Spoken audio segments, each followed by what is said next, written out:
Hello student, स्वागत है आप सभी का एक बार फिर से हमारे इस ऑफिशियल यूट्यूब चैनल में जिसका नाम है एसोल सॉल्यूशन। मैं चंदन कुमार हाजिर हूँ आप सभी के सामने अपनी एक और नई वीडियो के साथ।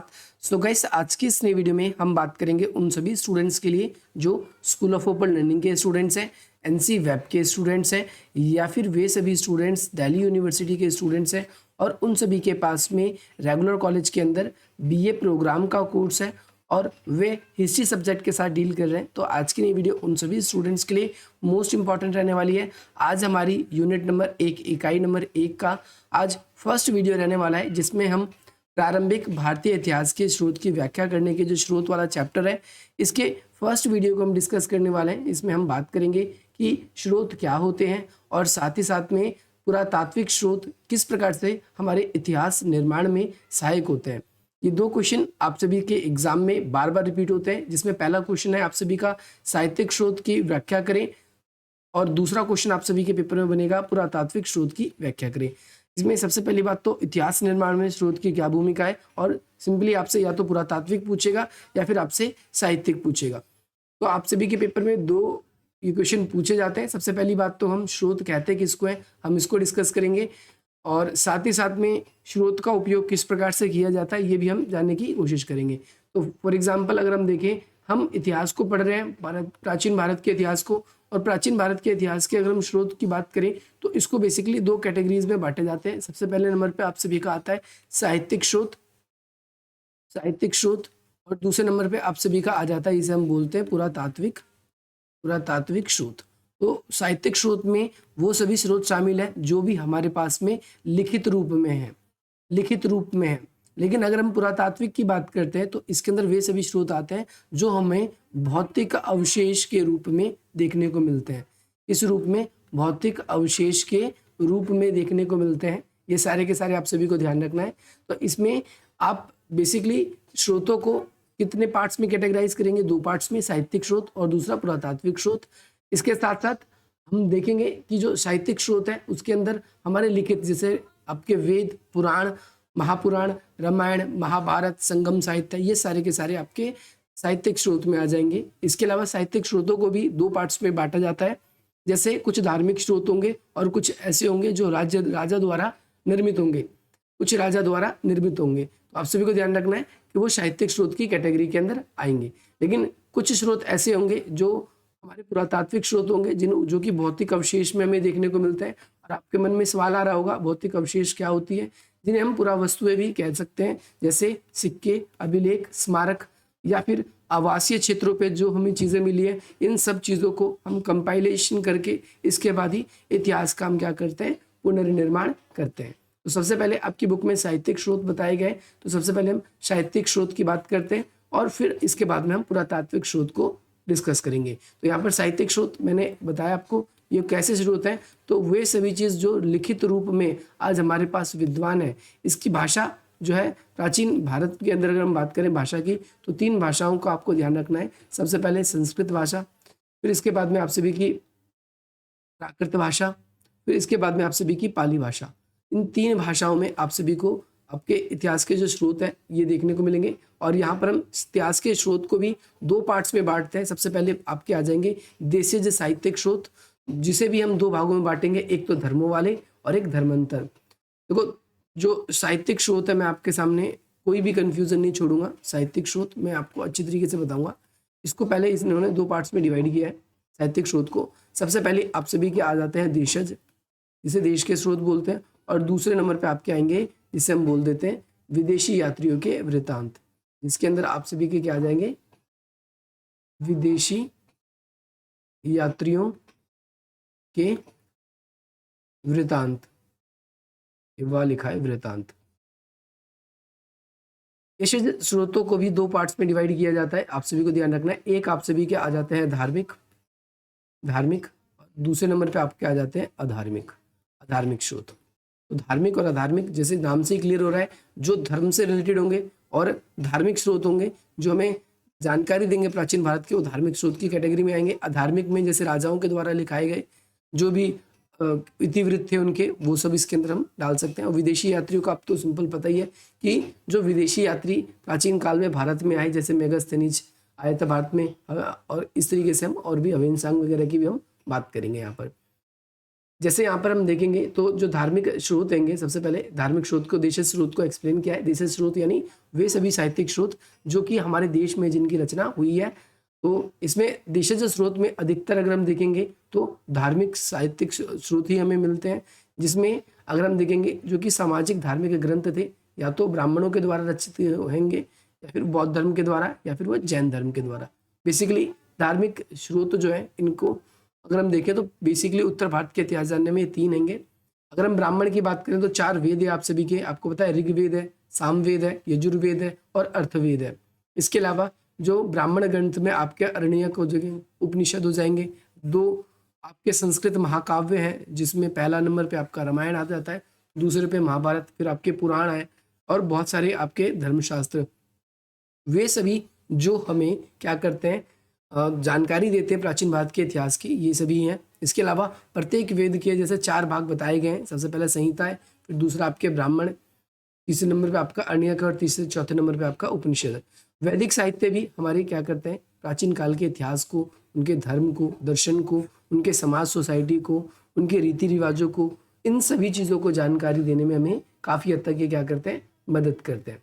यहाँ पर अगर हम देखें तो ब्राह्मण जो ग्रंथ होंगे, इसके अंदर जैसे ब्राह्मण ग्रंथों में आप देखेंगे सारे के सारे कौन से ब्राह्मण ग्रंथ ही अधिकतर इसमें से। तो इसमें इन्होंने वर्ण व्यवस्था का वर्णन हमें किया है। इसके अंदर हमें बलि व्यवस्था के बारे में पता चलता है। इसके अंदर हमें वहाँ की राजनीतिक व्यवस्था के बारे में पता चलता है। तो ये सारी की सारी जानकारी जो है हमें यहाँ से मिलती है। जैसे अगर हम देखें तो वेद बहुत बाद में लिखे गए, लेकिन दूसरी पीढ़ी में अगर हम बात करें, वेद जो थे पहले सबसे पहले ऋग्वेद लिखा गया। ऋग्वेद के बाद में और जो 3 वेद बच गए आप सभी के, सामवेद, यजुर्वेद और अर्थवेद, ये वेद फिर आगे चल के लिखे गए। फिर वेदों के बाद में भी आप देखते हो उपनिषद वगैरह और चीज़ों की रचना हुई। तो आप सभी को इसमें एक चीज़ इंपॉर्टेंट ध्यान रखना है कि जो सबसे प्रारंभिक जो वेद है यानी ऋग्वेद जो है वो कब लिखे गए थे, तो ये ऋग्वेद का टाइम पीरियड है। और इसके बाद आगे का जो ये टाइम पीरियड है उत्तर वैदिक काल, जिसमें अन्य जो वेदों की रचना हुई है और ये अपने समय के हमें इतिहास बताते हैं। जैसे व्याकरण को समझना है तो आपको 6 चीजें समझनी पड़ेगी। वेदांग को समझना है, व्याकरण आपको देखो पहले वेद आएंगे, फिर आगे आप वेद को आसानी समझने के लिए आपने देखा वेदांग की रचना है। वेदांग को समझने के लिए शिक्षा, कल्प, व्याकरण, निरुद्ध, छंद और ज्योतिष, इन सब चीजों के बारे में बताया गया है।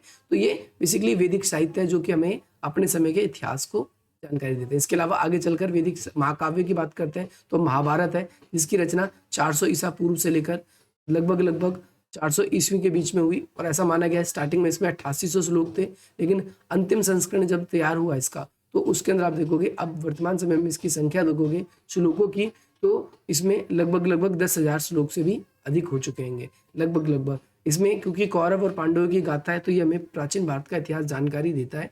जैसा कि आपने क्लास 12th में भी इतिहास पढ़ा होगा तो उसमें आपको पता चला होगा, जिसमें आपने सेकंड लेसन में महाभारत के बारे में काफ़ी कुछ पढ़ा है, जिससे पता चलता है हमें एंशिएंट सोसाइटी के बारे में। इसके अलावा आगे चल के हम देखें तो रामायण जो है ये भी अपने समय का इतिहास बताता है और ये 5वीं शताब्दी ईसा पूर्व के बीच से लेकर तीसरी शताब्दी के ईसा पूर्व के बीच में इसकी रचना मानी जाती है। जिसमें स्टार्टिंग में पहले 6000 श्लोक थे, बाद में इसमें 12000 श्लोक हुए और बाद में अंत में इसमें 24000 श्लोक, यानी चीज़ों को और ज़्यादा सिंप्लीफाई करने की वजह से इनके श्लोकों की संख्या इतनी बढ़ गई है।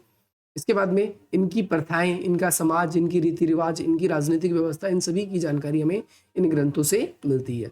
इसके अलावा बौद्ध साहित्य की बात करें तो बौद्ध साहित्य भी प्राचीन काल में हमें बौद्ध धर्म हमें क्या करता है, समाज की जानकारी देता है। जैसे फॉर एग्जाम्पल बौद्ध साहित्य में आपको 3 पिटक जानता है, जिसे बोलते हैं त्रिपिटक, विनय पिटक, अधिगम पिटक और सुत पिटक। ये तीनों पिटक का आपको नाम याद रखना है।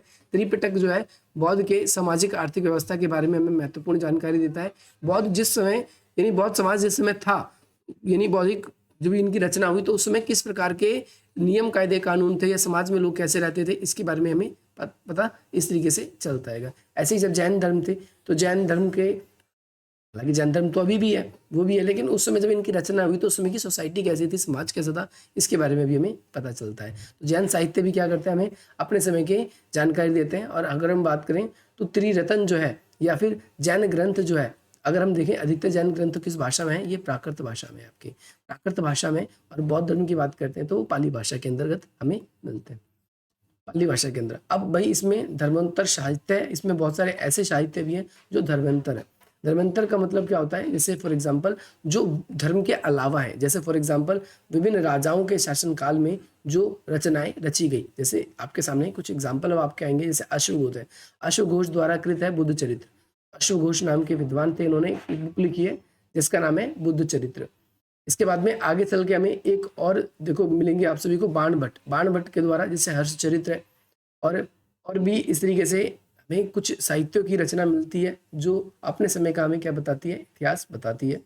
इसके अलावा एक दो और आप सभी को याद रखना है, अगर याद रख सकते हो तो बहुत अच्छी बात है, नहीं याद रख सकते हो तो कोई बात नहीं। जैसे आर्यभट्ट है, आर्यभट्ट द्वारा रचना जो है आर्यभट्टीय है, ये भी अपने समय का क्या करती है, हमें इतिहास बताती है। प्राचीन काल में ऐसे बहुत सारे नाटक लिखे गए, ऐसी बहुत सारी कहानियां लिखी गई, जातक कहानियां कह सकते हो, ये भी हमें अपने समय का क्या करते हैं, इतिहास बताते हैं। जैसे अगर हम देखें तो कालिदास द्वारा रचित जो है अभिज्ञान शकुंतलम है। इसके अलावा अगर हम देखेंगे तो और भी जो विद्वान है उन्होंने कई सारी तरीके से लिखी, जैसे विशकदत्त है, विशकदत्त के द्वारा क्या लिखा गया था, अब देखोगे इसमें राक्षस है और आपका देवी चंद्रगुप्त, तो ऐसी बहुत सारी रचनाएं हैं, ये अपने समय का इतिहास बताती है। लेकिन कई लोग ऐसा भी कहते हैं कि इन्होंने केवल कोरी कल्पना की थी, ये एक्चुअलिटी में उस समय में ऐसा था, ये कहना बहुत ही मुश्किल है। इसके अलावा अगर हमें दक्षिण भारत का जानकारी लेना हो तो उसमें संगम साहित्य हमारी बहुत मुख्य भूमिका निभाता है। और ये संगम साहित्य जो है ये किस ग्रंथों की श्रेणी में आता है, संस्कृत ग्रंथ की श्रेणी में आता है, जो कि आप सभी को ध्यान रखना है, तमिलकम क्षेत्र या तमिल क्षेत्रों की हमें जानकारी देता है। नेक्स्ट आप सभी के सामने विदेशी साहित्य। अभी विदेशी साहित्य जो है ये भी साहित्यिक स्रोतों में ही आता है, लेकिन इसमें ये दूसरा कैटेगरी हो जाता है आप सभी का साहित्यिक स्रोतों का, एक तो देशी से साहित्य और दूसरे विदेशी।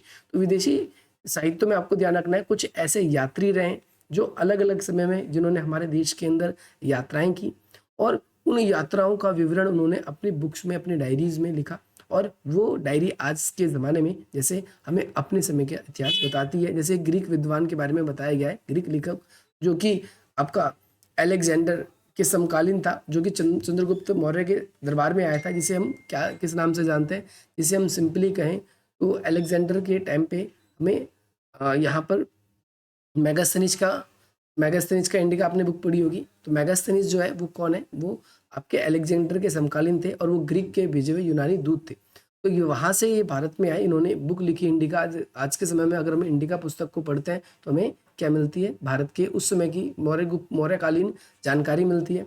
इसके अलावा अगर हम देखेंगे तो और भी जैसे आपके एरियन है, आपके स्ट्रैबो है, लिपनी है, टॉमली, अगर ये सब नाम आप सभी को याद रहते हैं तो ठीक है। तो इन्होंने भी जो है भारत की यात्राएं करी, और इन्होंने क्या किया, अपने समय में जो बुक्स लिखी हैं उनसे भी हमें भारत की जानकारी मिलती है।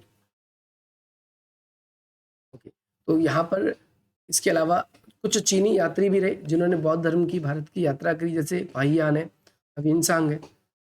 हमें ये जो है, जैसे अविनसांग की बात करते हैं तो ये हर्षवर्धन के शासनकाल में आए थे। पाहियान की बात करते हैं तो ये चंद्रगुप्त द्वितीय के शासनकाल में आए थे। तो ये हमें अपने अपने समय का क्या बताती है, इतिहास बताती है। तो इस तरीके से ये जो साहित्यिक स्रोत वाला कॉन्सेप्ट था वो यहीं तक का था। अब आपके साहित्यिक स्रोत की सीमा का कॉन्सेप्ट शुरू होगा, जो कि एक नया कॉन्सेप्ट है, उसको हम अपनी अगली वीडियो के साथ डिस्कस करेंगे। अगर आप लोगों को ये वीडियो पसंद आई हो तो आप इस वीडियो को लाइक करें, अधिक से अधिक मित्रों तक शेयर करें। अगर आप लोग अब तक हमसे नहीं जुड़े हैं तो आप जुड़ सकते हैं। बाकी डिस्क्रिप्शन बॉक्स में कुछ वेरियस लिंक दिए गए हैं, उन लिंक्स के थ्रू भी आप हमसे कनेक्ट हो सकते हैं। बाकी मिलते हैं हम आप सभी से अपनी अगली वीडियो में। जय हिंद, जय